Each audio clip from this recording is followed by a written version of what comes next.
ଆଜି ସକାଳୁ ମୁଁ ଜଲ୍ଦି ଉଠି ଯାଇଥିଲି କାରଣ ରାତିରେ ନିଦ ହିଁ ହେଇନଥିଲା ଠିକ୍ସେ।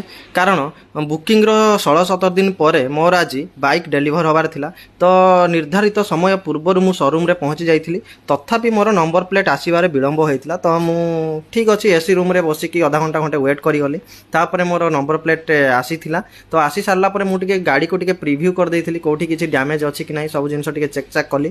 ତ ଗାଡ଼ି ମୋତେ ଠିକ୍ ଠାକ୍ ଲାଗିଲା। ତାପରେ ଭାଇ ଆମର ଆସିକି ନମ୍ବର ପ୍ଲେଟ୍ ଲଗେଇଥିଲେ। ତ ଏଇଭଳି ଭାବରେ ଆମର ନମ୍ବର ପ୍ଲେଟ୍ ଲାଗିଯାଇଥିଲା।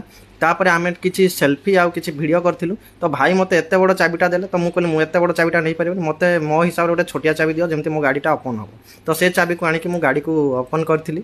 ତାପରେ ମୁଁ ଟିକେ ଗାଡ଼ି ଉପରେ ବସିକି ଲୁକ୍ କେମିତି ଆସି ତାକୁ ଟିକେ ଦେଖିଥିଲି।